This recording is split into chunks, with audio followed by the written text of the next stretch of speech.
One of the ways you can improve stereo imaging is to add a center channel to your two-channel setup.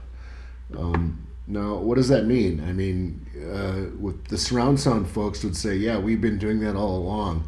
But I'm not talking about having a dedicated center channel in the recording, because that's usually restricted to things like movies. There's not, the majority of audio tracks out there only have a left and a right channel recorded. I want to talk about using the center channel to make things a little better. But first, let's do a quick review of a two-channel setup with only two speakers. For those new to this, and as a review primer for everybody else, two-channel stereo actually will produce a three-dimensional soundstage. You'll get a center image that's often primary vocals, often the bass, drums. You'll get a left image that has some stuff in it. You'll get a right image that has some stuff in it. You also get unique recording techniques, like having a piano go across the sound stage when it plays to provide interesting effects. Now, the problem with that approach is you have to be on axis in one of these sweet spots for the imaging to really come out and be apparent. You can't set off to the side. Matter of fact, this is one of the reasons so few people really understand imaging and soundstage, because they've never really sat in a properly set up stereo system in a proper position and then had someone explain to them how the image is spanned across the left and the right, and how you have images here on the left, you have left center, you might have something on the far left, and even the movie folks will tell you you have stuff coming from the rear quite a bit too. And you can hear all that with stereo, but only if you're sitting in the sweet spot. So, question is there a way to improve this? And the answer is yes, there is, by using a center channel. So let's take a look at what a center channel does for you. But before we do that, we gotta do a little history of stereo recording and how the technology evolved way back in the day. Typically, when the first stereo recordings were done, there'd be let's say an orchestra in front, and then there would be a left stereo microphone and there'd be a right stereo microphone, and that would capture the stereo image of the orchestra that's playing. Now, there was some early work in deciding whether you should add a center channel microphone to capture the center, because they knew that would lead to better imaging in the end, and widen the sweet spot.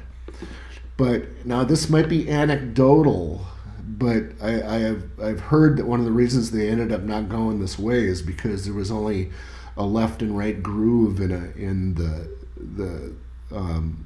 vinyl recordings. So you didn't have a way to reproduce a three-channel experience in a vinyl recording that only has two sides. If you have vinyl and you know how it works, there's a stylus with a sensitive needle in a groove that reads the left and right of the groove and generates the stereo image. But what they did also look into, though, was that there was an equivalence if you took away the center microphone and just recorded left and right stereo, but then combined those channels on playback and fed those combined channels, left plus right, to a center speaker, you pretty much got the same effect. It was pretty equivalent.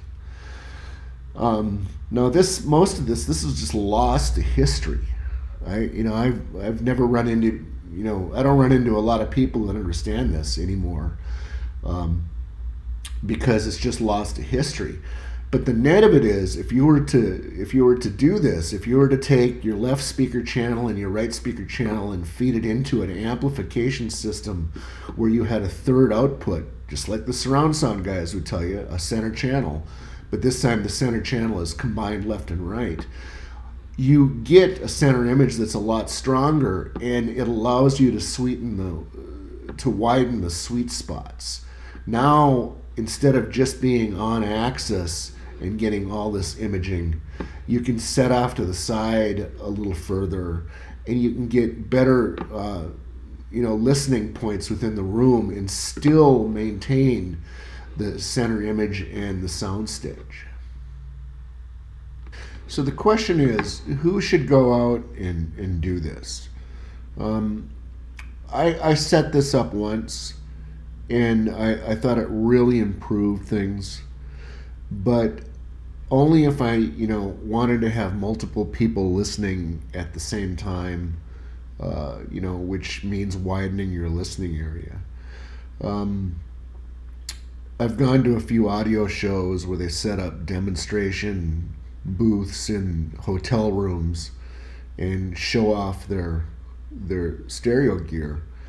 And the first thing you see is you'll see a row of people sitting in there, left to right, and there's only one sweet spot in that particular distance away from the speakers. So they're, the people on the left and the right aren't hearing imaging like they should. So it amazes me why the stereo vendors haven't thought about doing this for demonstrations more, at least at trade shows, because it certainly widens the sweet spot and gives you a better sense of what you're going to hear when you get things at home.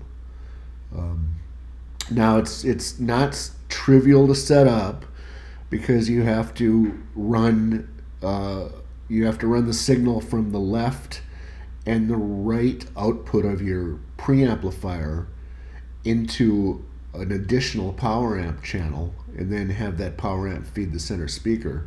I mean, it's not complicated. You just need a couple of splitters and a combiner, but it's not trivial to set up. You probably got to buy some things to do this. If you don't have a center speaker, you certainly got to get a center speaker. And then, of course, you have the issue with the center speaker not matching the left and right speakers.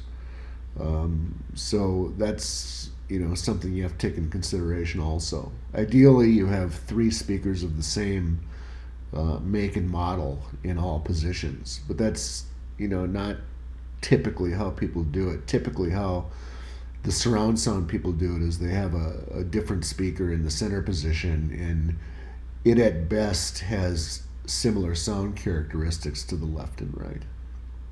So, is this worth trying? Certainly not if you're a solitary listener and you can sit in the sweet spot. Nope, you don't need to do this. Except if you want to do it for fun, of course, just to give it a try. But for those of you that want to get your spouses or your neighbors a little more enamored with stereo listening, 2-channel listening, this is a way to get there. So anyway, Lance here, the Vintage Speaker Audiophile. Thank you for listening if you've got this far, and have a great day.